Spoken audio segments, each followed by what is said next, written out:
Yes, we're recording. Awesome. Hey, YouTube. What's up? Hello and welcome to the Horror Academic. This is a brand new thing for us. This is called having a guest host. Hi. I'm so excited.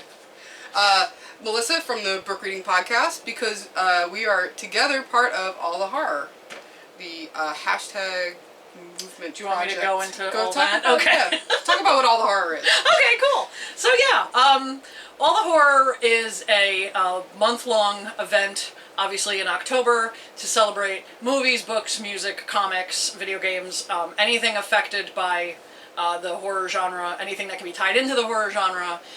Last year it was a little more just like a bunch of us noticed that we were doing horror-themed episodes and we were guesting on each other's podcasts and things like that. So it was very, naturally kind of came together. This year we've planned it a lot more and we've expanded a lot more. So there's tons of podcasters, but there's also authors, bloggers, videographers, so many people who have collaborated to put together specifically designed episodes of either their podcast or their video show or whatever, to talk about different aspects of the horror genre. So Vic and I decided to merge our two shows to talk about... We're going to talk about a classic movie, because that's what we do. We talk about classic horror here. And we're going to talk about John Carpenter's Halloween. It's very far away, but you can see it, right? Yep. We're talking about Halloween because it's an important classic film by John Carpenter, one of my favorite, and I feel one of the most important directors in modern horror. But we are also talking about it this week because Melissa's never seen it. I know, isn't that crazy? But I've only seen like 5 movies, so you really can't use me as like a totem pole. But yeah, it was very, very good. If you haven't seen it and you're a horror fan, which I can't really foresee a lot of people like being that way, check it out. It's really good. Like if you started with like one of the middle ones, go back and check out the early stuff. It's always important to start from number 1. I will always say that on everything. Mm-hmm. But in this case, I think it's extremely important because there is so much difference between how the story started and how it evolved. But we thought it would be a fun project for us to do together. So Melissa would get a chance to see the movie, and we're going to crossover podcast. By the way, it's okay that she's only seen 5 films because her podcast is about books. Oh yeah. I watch all this, she reads it. Yeah. So don't worry. It's okay. So why is Halloween important? Let's start with the basics. Halloween, 1978, John Carpenter. Why was the film made? So what happened was Carpenter had made 2 films already. A lot of people forget that Halloween's not his first film. He started with a quirky little sci-fi movie called Dark Star, which he did with Dan O'Bannon. Dan O'Bannon, who went on to write Alien, important, and Return of the Living Dead, also important. He also made a film called Assault on Precinct 13, which is, think of a Western that it takes place in kind of present day, 1970-ish California. And it is very much like, take like High Noon and cross it with The Warriors. That sounds familiar. It's a really good movie. Did they redo that? Yes, they did redo it. Like Denzel, I think? I believe so. That I'll have to look up. I see a lot of trailers. I don't see a lot of movies, but I could do a whole podcast on trailers. Yeah, but yeah, that would be fun. That sounds very familiar. So, Dark Star was 74, Assault on Precinct 13, 76. What is really important about it is that Assault really kind of introduces him to the rest of the world, and Hollywood starts to take notice. Because of that film being a mild success, 2 producers notice, and they work together for Compass Films and Compass Pictures, and that is Irwin Yadlo and Mustafa Akkad. So the 2 of them see this movie and they say, hey, this guy's really good, he's a new up-and-comer, let's make a small budgeted film and bring him on board. And they had this concept already of making a story about babysitters. It's this concept that babysitters being attacked and killed because it's something everyone could relate to. You've either been a babysitter or you've had a babysitter, right? This is kind of the typical suburban setting story. So they bring Carpenter on board. Carpenter at that time is paired with Deborah Hill. The 2 of them together come up with the treatment that is what becomes Halloween. Deborah Hill is important in this particularly because she writes most of this story in the particulars, and she chooses Haddonfield, Illinois, because she's from South Jersey, and she is from near the town of Haddonfield, New Jersey, where she had been a babysitter as a kid.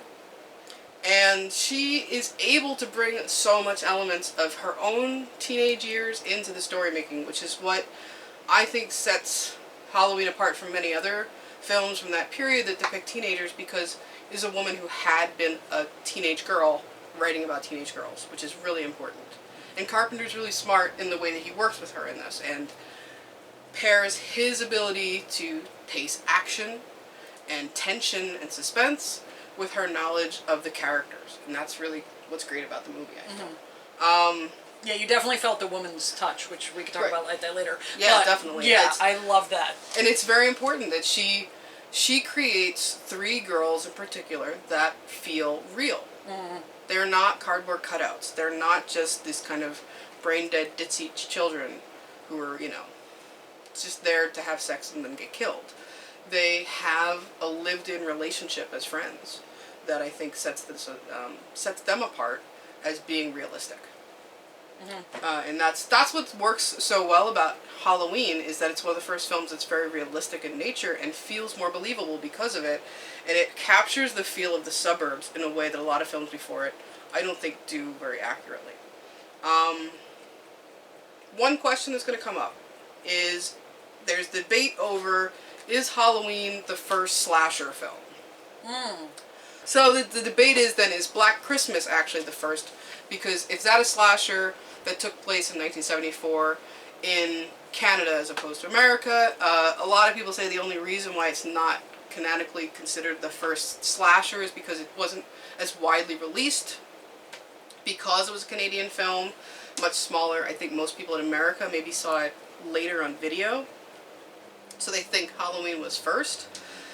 And it has a lot of the tropes. It does have, it follows a group of girls who are being stalked from an unseen killer. There is, well, we'll get into the concept of the final girl. This is one of the films that we see a final girl-like character.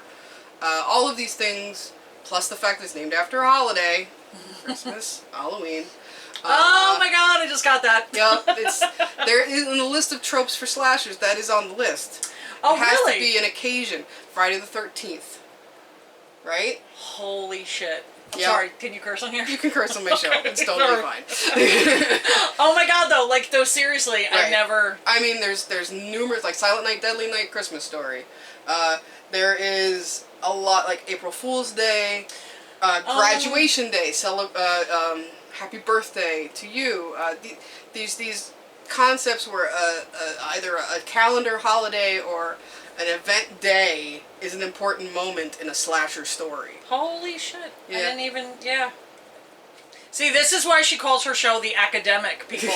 You learn stuff. Like... I mean, we're going to talk about the fact, let's talk about it now, that the star of this film is Jamie Lee Curtis. Jamie Lee Curtis, a few years later, also was in Prom Night, another film that capitalizes on an event day in someone's life. So this is kind of checked off on the list for slashers. A note, if you want to read more about that, there's a great book that I read in my research that's also a documentary called Going to Pieces that looks at slashers as a whole through the 60s all the way to the 90s, which is a really good read. But he knocks out all of those kind of pedigrees of what you have to have. But I'm going to argue, I don't know if Black Christmas falls quite into the category the way Halloween does. My personal opinion. If you're going to go back for what is the first film to have a final girl, a survivor girl who struggles through the film and stands alone as the one who makes it to the end, be it to either save herself, vanquish the beast of the film, or be saved in the end, I would say you have to go back to Texas Chainsaw Massacre. 1974, Marilyn Burns' character is, to me, the first final girl. But there are many films that claim to be the first film with the first final girl. So Halloween is not the only one to make that claim. Friday the 13th claims it and came out 2 years after Halloween. So, in my humble opinion, the first final girl film is Texas Chainsaw Massacre. And if you read Carol Clover's book, Man, Woman, and Chainsaw, she spends a lot of time on Texas Chainsaw and Halloween. So I think these are the two films that really set up that character archetype. So, When did Texas Chainsaw come out, by the way? 74. Okay. So 1974, 1976, 1970. So they're all happening in the same time period. Okay. It's all really similar things are going on with those movies. But technically, some people say that for the original slasher, you can go all the way back to 1960 with Psycho.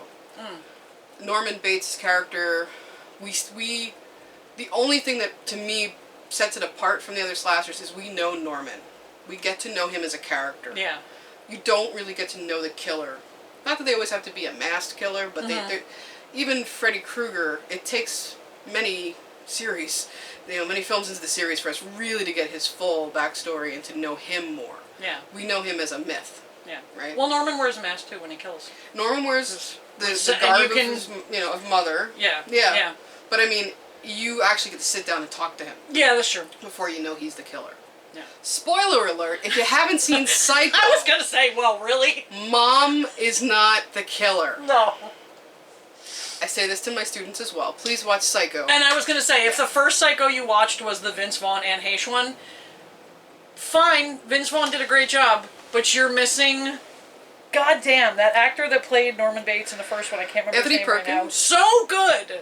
He's so good. So amazing. Go check that out because you're missing out on a lot. And you're missing Janet Leigh's performance. Yes. So that ties back to right. So Janet because- Leigh, the reason why Jamie Lee Curtis was hired for Halloween, she had done television work at that point in time. She had not done a film. She was asked to do Halloween because her mother was Janet Leigh, who is in Psycho. Exactly. See how we tied all this shit together? We It did all we makes did that on sense. purpose. It all makes sense, We totally guys. did that on purpose. We did not divert for no reason. This episode will come with a checklist of other things I want to make sure you've seen to fully understand all these concepts.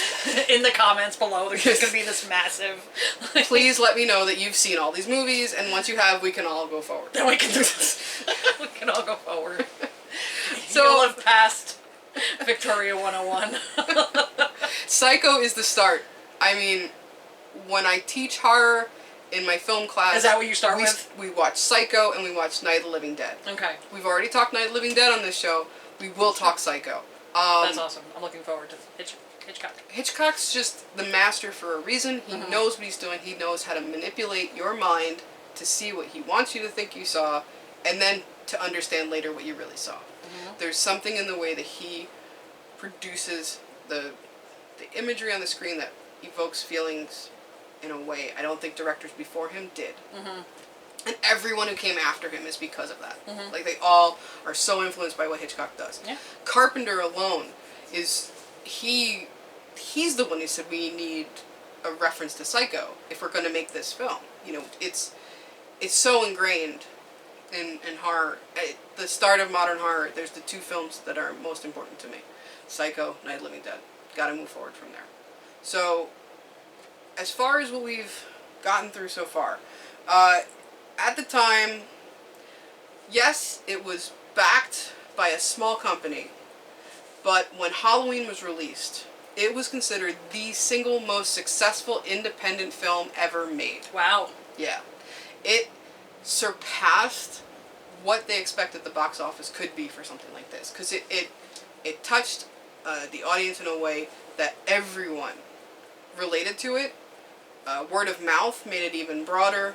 It brought it, because it's suburban living is such a part of this movie that more people than they assumed, I believe, went and saw it and maybe brought friends the second time to see it. So it just took off. Wow. Huge industry. Of course, that led to many other Halloweens, be it for good or for worse. And we'll talk about some of those, but not all of them. Carpenter this is the only Carpenter-directed film. Halloween 2, he produced and worked very closely with. Carpenter does not truly come back to the series until last year's Halloween 2018. By the way, you will see the next episode of this show. We'll talk about that movie as well, but right now let's just concentrate on 78. Most people know this story, but I think is another myth that, or another part of the mythos of Halloween that we need to discuss is the mask. So the mask, Michael Myers' mask, makes him the Shape. So what is it about this iconic mask that is so important and so different, and they had a small budget. And so what do you remember of the story? What of the story? Yes. I only know the very basic. I have only heard this, and I know parts of it were from you and parts of it were from other people and internet and whatnot, is that back in the probably late 60s and 70s, they started manufacturing Halloween costumes for children that were terrible looking. So if you grew up when we did, you will remember this. It was a like vinyl, almost like what they made pool toys out of, as your outfit, and it would just be a onesie kind of thing that you tie on yourself, and then it would have a mask with a rubber band behind it, and you would dress up as, you know, Popeye or Scooby-Doo or whatever character you were dressing up as.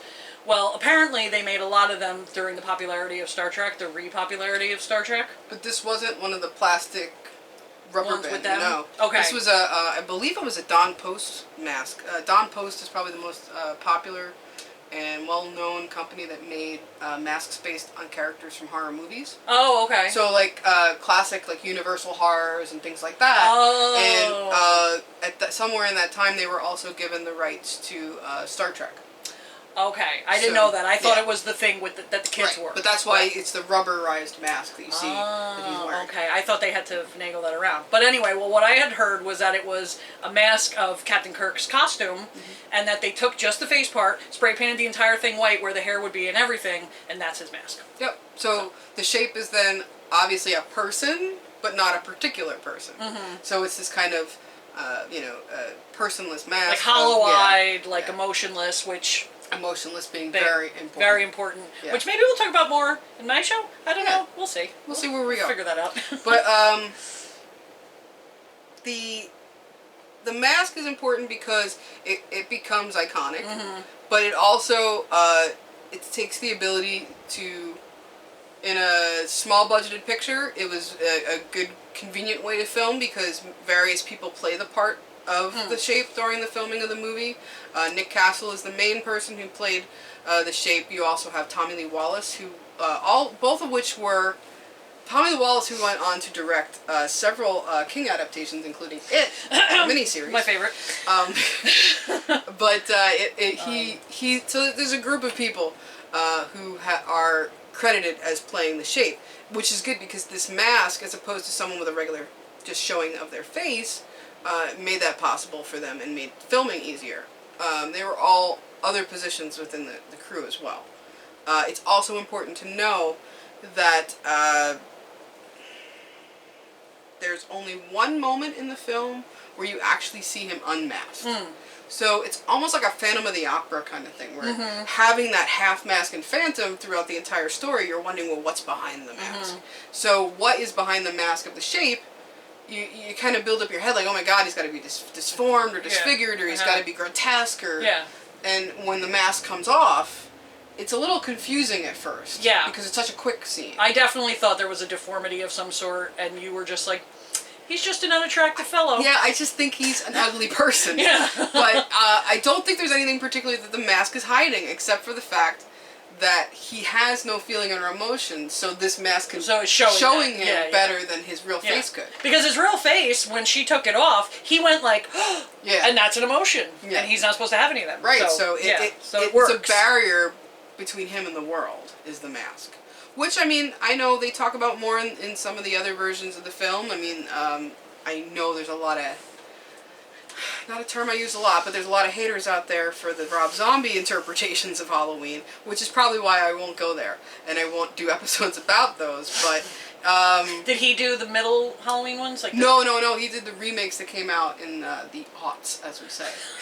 I don't ever say that either, so yeah, you're using words that I don't ever say either, so I don't know. It's an awkward term to come out of my mouth, but... This is a very not Vic and Mel conversation, because we don't do shit like haters and aughts. Yeah, these are all things I'm trying to adapt terminology these are very, for the internet world. Yeah, these are for the internet kids that are watching your show, yes. But these are not for people who grew up during that time. We didn't refer to it as that. But I will say one thing that Zombie did really well in his interpretation of the original story is that he spends a lot of time with Michael in those years we don't see.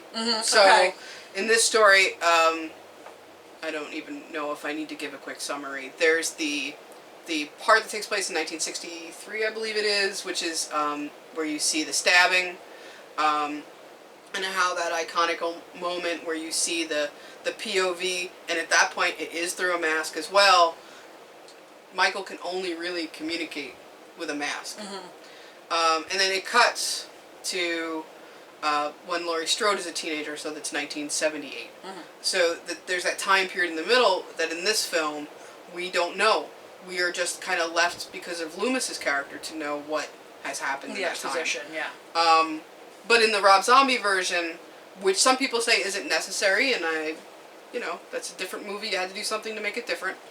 We're going to fill in this gap, and a lot of that time is spent mask making. And him learning, he's making paper mache masks, he's got his room in the sanitarium is covered wall to wall with different masks that he creates, I guess, for different emotions or different feelings. And it's, I think that film in that way does an excellent job of expressing why or how he comes to terms with the less he's human, the more he shuts down, the more the masks become part of who he is. So that I do really like about that interpretation. I like that too. Yeah, they also learn a lot more from Loomis in that film. But I digress. I don't want to spend the time talking about a remake. One thing I do want to talk about, though, which is very important when talking about Carpenter films, is the soundtrack. Dude, this was so good. If you want to talk about iconic in a horror film, crap. The music alone in Halloween changes the world. I mean, this is the most minimal score you can think of. There's maybe a dozen notes half the time, that's it. But he does so much, and he does it so well in expressing with a few notes of piano for most of it, and some strings. It's really all it is. A pulsating beat that is mostly coming from the piano, as well as eventually, a rhythmic percussive piece. It's very expressive. It brings the horror to a film that otherwise may not have been Would not have been scary at all. No. It's the Jaws concept. When Steven Spielberg first showed rough cuts of Jaws to other filmmakers, they're like, well, this is neat, but it's not scary. Did he show it without the right score? So once the score was put in place, the film became scary. Holy crap. Same thing with Halloween. Without the score backing these scenes, there's no suspense, there's no tension. All of the tension comes from these high-pitched tones in the strings that just make you wait on the edge of your chair. You stop breathing, you're waiting for that note to stop. And that's when Michael comes out. Or doesn't come out. Yeah.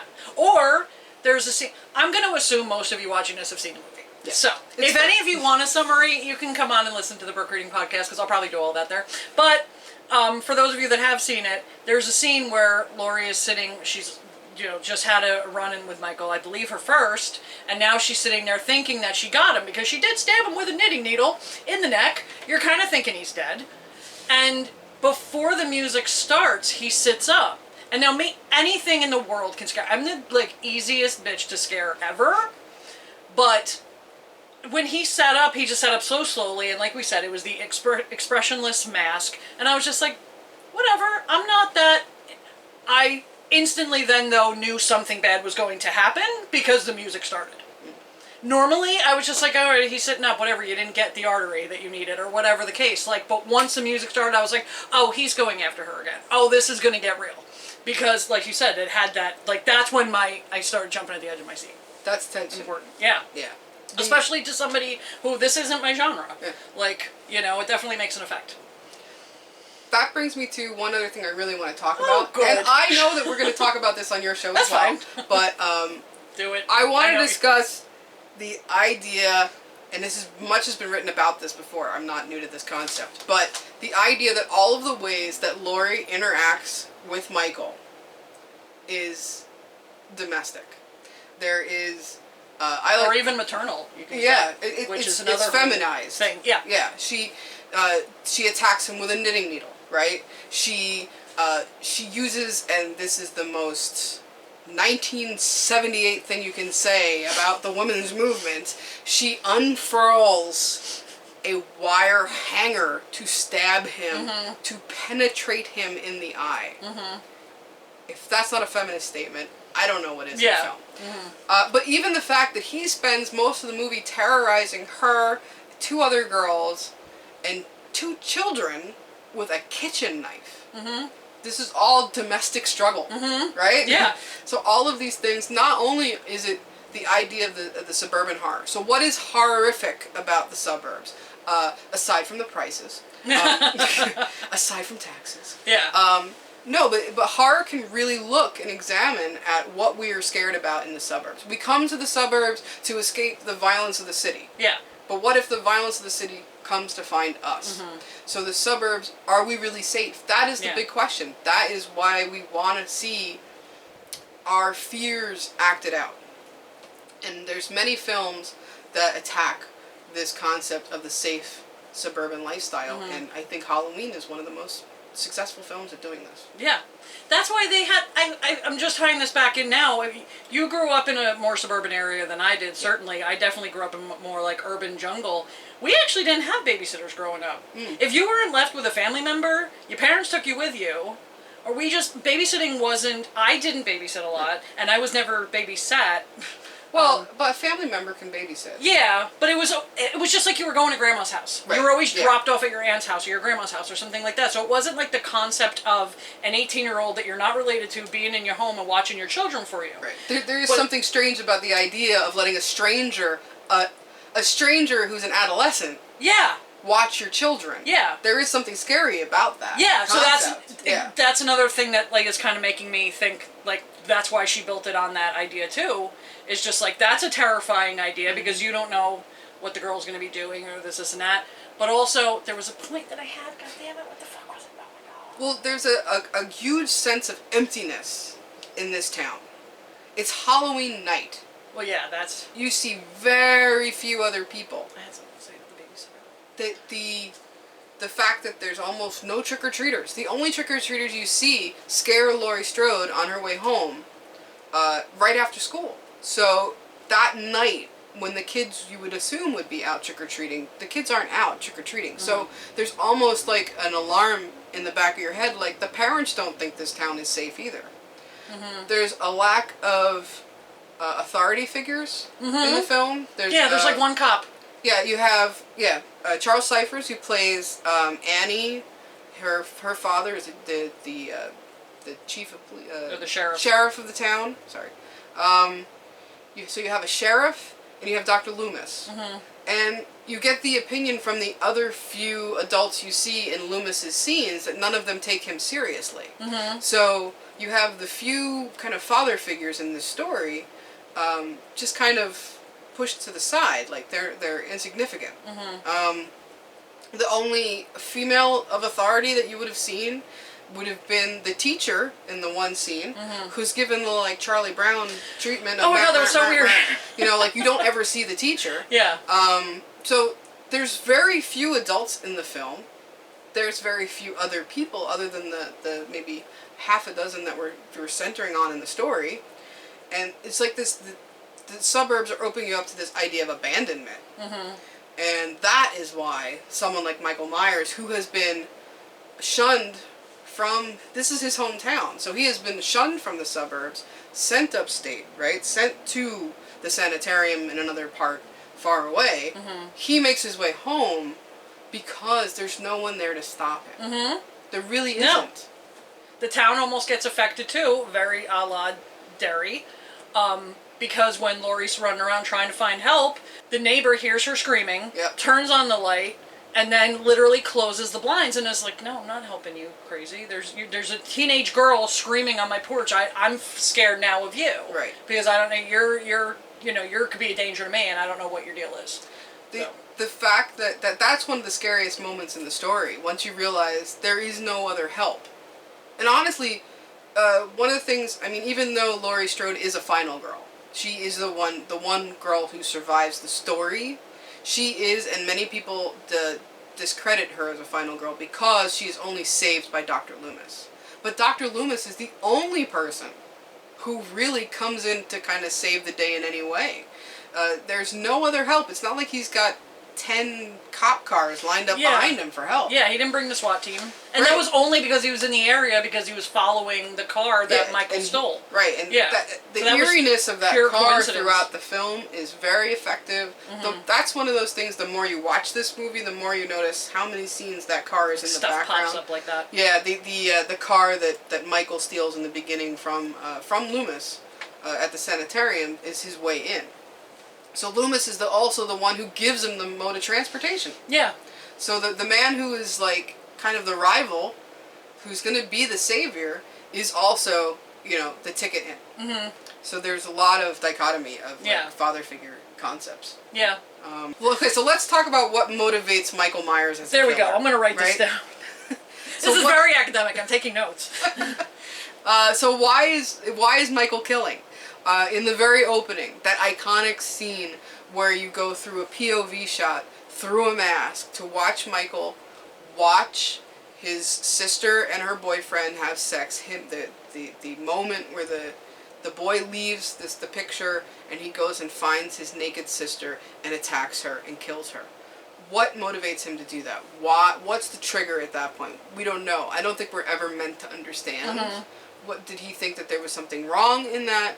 Was it a morality tale like it commonly is thought of with slashers? Between Halloween and Friday the 13th, so many things have been said about morality tales within slashers. But, oh, really? Okay. I mean, it seems almost indiscriminate in that way then, because while if morals are the only reason, if the fact that you engage in sex and drugs and drinking is the only thing that's going to get you attacked, then why is Laurie Strode kind of the apple of his eye?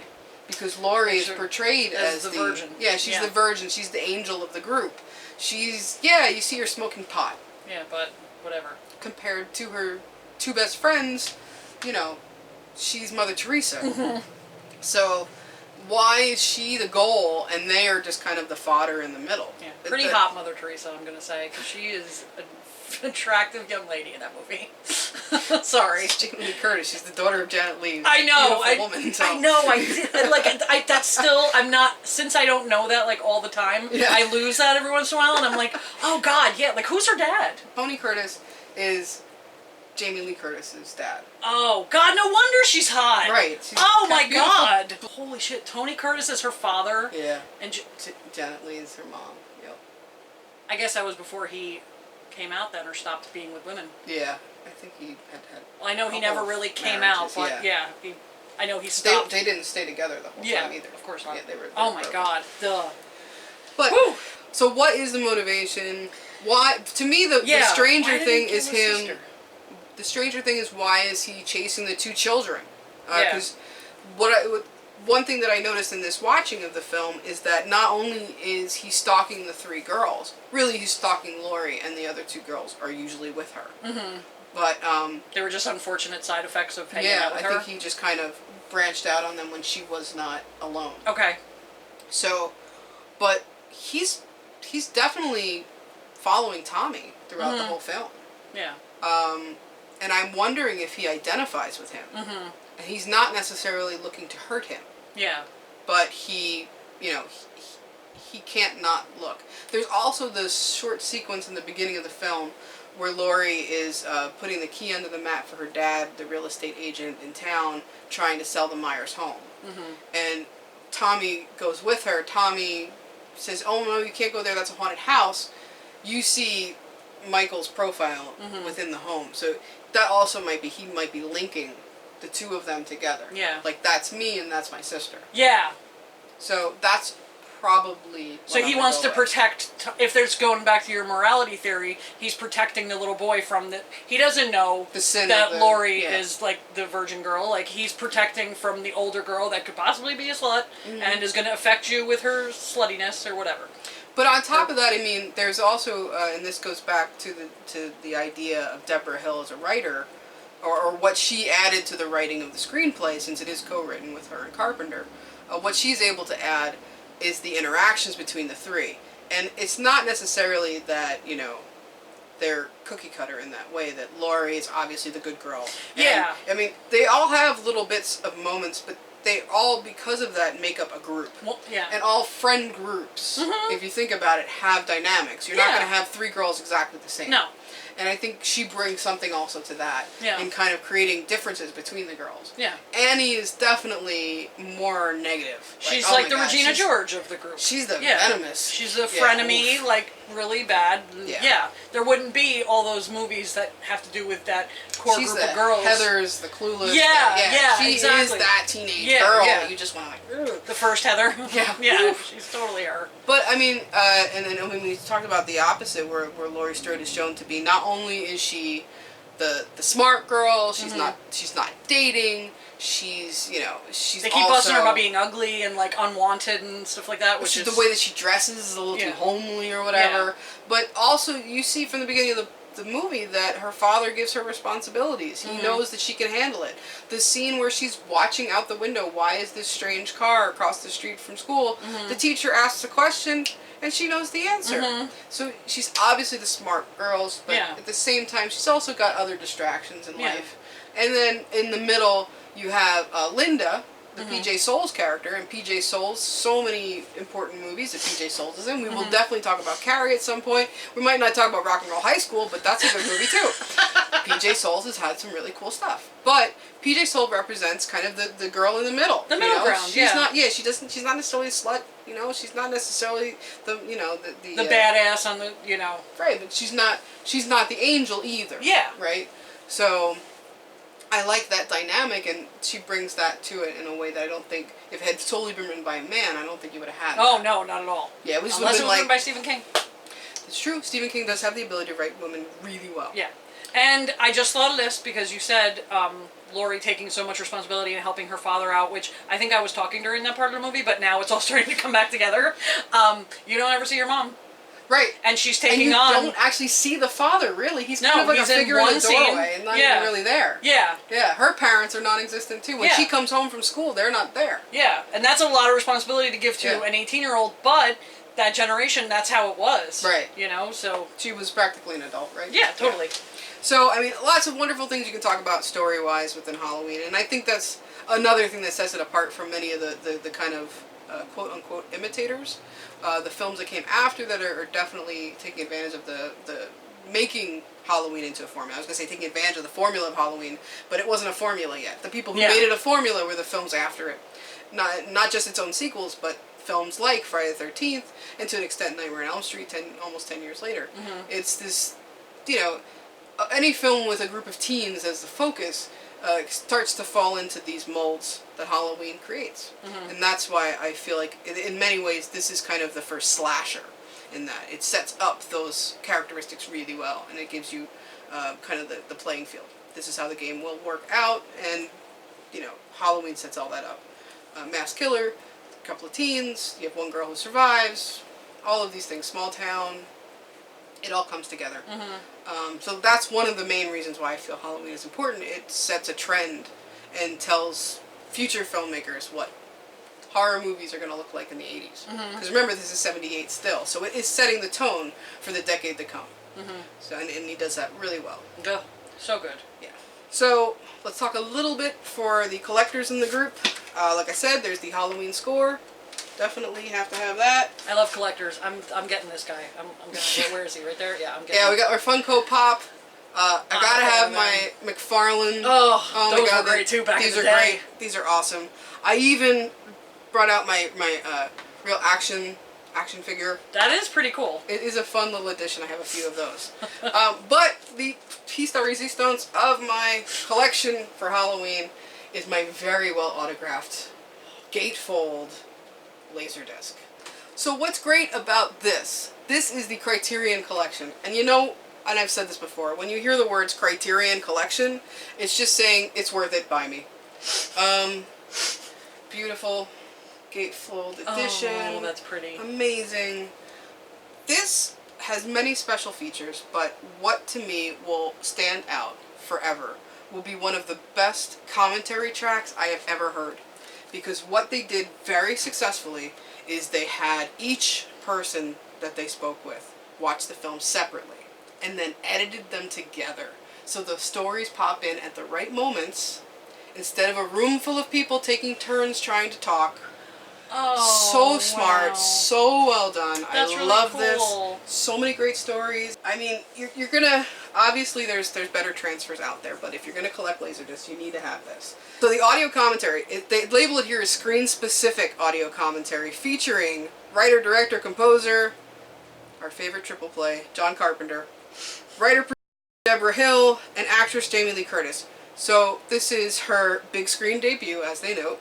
So the three of them recollecting beautifully placed moments within the commentary. Excellent. Oh, that's so cool. There's the episode of Sneak Previews, or the segment from the episode of Sneak Previews with Siskel and Ebert discussing why they give Halloween 2 thumbs down, which is a very important moment in journalism of cinema history. It's just part of them saying that films like Halloween are bringing the detriment of our country. If you haven't read about this, if you can't get this, obviously, look it up. You have to read the Siskel and Ebert segment about that. This is one of a handful of films they blame for kind of demoralizing cinema. Are you Yep.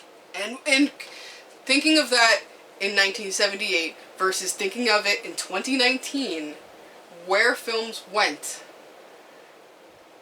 I don't think they could have handled Saw or Hostel. Yeah, I was gonna say, did they see any of those crazy? No, neither of them they weren't on television talking about it by then. Oh my so god. So it's amazing to think how they thought this, what seems like such a quiet and slow-paced film when you watch it today, a fairly bloodless movie, and how they spend so much time saying how the movie hates women.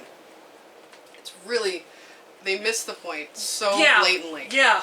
But it's really important piece of history to know that happened. It's beautiful. It looks great with autographs. I was gonna say, Vic, can you tell us who signed it? Oh, who signed it? Yeah, Let's see. because you have a lot going on over there. Well, right here is PJ Souls. That's awesome. She wrote totally. She wrote totally because she asked and I said totally. There's John Carpenter. Oh, that's cool. Well, it did get Charles Cipher. Nice. Annie's dad. We have Tommy Lee Wallace. Ah! That says Tony Moran. That's Tony Moran. That's the one. Oh, I forgot to mention him before. That's okay. So of the three people, the only reason I caught him was because I was watching the credits for some reason. Tommy Doyle. Aw. I got the Tommy Doyle. I like what he wrote. You can't kill the boogeyman, because it's true. True. Brian Andrews, Tommy Doyle. I got Bob. Who was Bob? Bob was the guy who got stabbed into the kitchen. Yeah. That's when I was. Boyfriend. That's when I was like, Michael Myers is really strong. He's like preternaturally strong. Like there's something going on. Well, there. then he gets up at the end and walks away after being shot 6 times. Yeah, well, I know that was. And Nancy Loomis is on here, and Nick Castle is on here. So I have. Who's Nancy? Nancy Loomis was Annie. So I have 2 of the 3 girls. So, obviously, I have not met Jamie Lee Curtis. Annie, her father was the psychologist? No. The character Annie, Nancy Loomis is the girl who played Annie. Oh, her real name is Loomis. Holy shit, I just got sorry. It's okay. Mind blown. Alright, so we have... Okay. Right, so we have PJ Souls as Linda. And who's that? That's I'm sorry, Nick, I just touched it. It's okay. That's Nick Castle. Oh, okay. So Got we it. have the so you have all 3 people that played him? Yes. Cool. I have all of the shapes. I have 2 of the girls. I have John Carpenter, and I have Bob and Tommy. That's rad. And Annie's dad. So I have a good collection, but I could use some more. Jamie Lee. We need Jamie Lee. Jamie Lee Curtis. Call her. Watch. We know you're watching YouTube, Jamie Lee. Come on. And we'll get to that in a moment. No, we'll do that. All right, I will quickly rattle off the other things you should own as a collector. I highly recommend the Anchor Bay 2-disc edition. This is the 25th anniversary. The 25th anniversary edition has tons of great features, including A Cut Above the Rest, which is a full-length feature documentary, essentially, 87-minute documentary about the importance of the film. That's almost the length of the movie. Yeah, it is. That's crazy. There's the On Location 25 Year Later piece, which is very nicely done. and that features PJ Souls and Deborah Hill in that piece go back to the original location of the Myers house and all the other homes. All the homes that were used in the movie are all in California, but they're moved.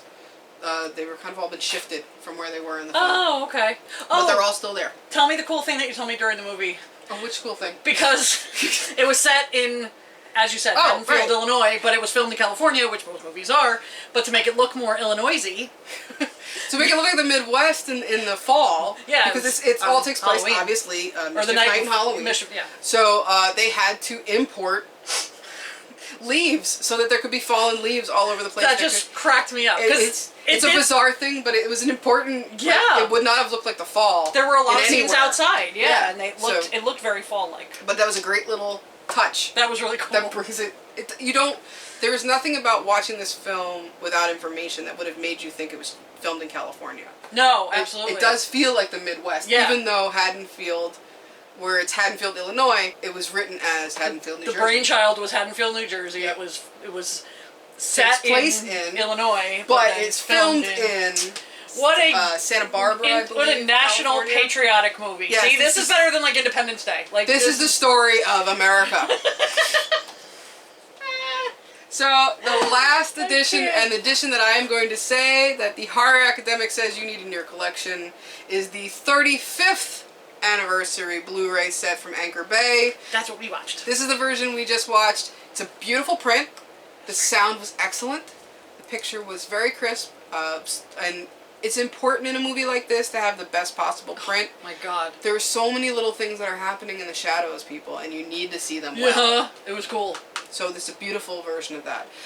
As far as the special features, I will say there are not a ton of features, but there is a great documentary on here called The Night She Came Home, which is about one of the very few, I believe it is the first convention appearance that Jamie Lee Curtis has ever done. Aww. It takes place in Chicago. It follows her on her experience. It's shot by family members of hers. And you walk through with her and you see, well, why she doesn't do a lot of fan experiences, why this one was important for her. She was able to choose a way to do this so that all of the money went to charity. Oh, wow. It went to, I believe, the Children's Hospitals of California, which is she is someone with a lot of causes that she does a lot of work for, and it was important for her that, okay, I don't do conventions, I don't do autograph signings, but I will do it this time if all the money can go to charity, and that's what she did. Yeah. And you hear a lot of first-hand accounts from the people in the audience, why they came from all over the country and the world to be there, knowing that it was one of her few appearances she's ever made. This, of course, is the 35th anniversary edition, and math serves me to the point that I believe this is now the 41st anniversary of the film. Yes. Last year there was a California convention that got everyone together from the film. So I believe she has done an appearance since then. But this is still a great documentary. You get to learn so much about her as a person and not just as the actress we see in so many movies. So I highly recommend not only this version for the beautiful print, but for this really cool documentary and look into the life of Jamie Lee Curtis. So this is my movie pick for everyone out there who's collecting Blu-rays. Any final comments? Anything else you... If you ever forget how old Halloween is, just know that's the same age as me. Because we came out the same year. So you get Halloween, I get Star Wars. It's all good. I don't know who wins. I mean, they're both great movies. Both really good. And I love both of them, and I love both of the filmmakers. And as you know, John Carpenter is one of my top 5 favorite people in the world, so you know this is the second Carpenter film that I'm recommending, and there'll be more to come. I was going to say, wait, which episode of your show is this going to be? This would be 5, actually. 5? Yeah. Out of the 5 episodes that you've done, 2 of them were Carpenter? Yeah. That's awesome. I'm trying really hard. You're like a super fan. Yeah, I'm trying very hard to not do just every George Romero film and then every John Carpenter film and then everybody else. Listen, I'm doing every Stephen King book ever. I'm going to turn my show into the Stephen King show. I'm trying to give it every other. Okay. Like I started with a Romero, so now I think I'm ready for a Romero. I did a Carpenter, so now I'm ready to do a Carpenter. Like, We're gonna go back and forth, and you guys are gonna get to see every single movie by both of those filmmakers. And that's all. And probably there will be quite a lot of Sam Raimi and Tobe Hooper and Dario Argento and all of the people that I Sam love. Raimi did like Evil Dead in those, right? And the Spider-Man movies. Yes. Really, really good Spider-Man movies. Really? Tobey Yeah. Maguire? Come on. Really? That's my Spider-Man.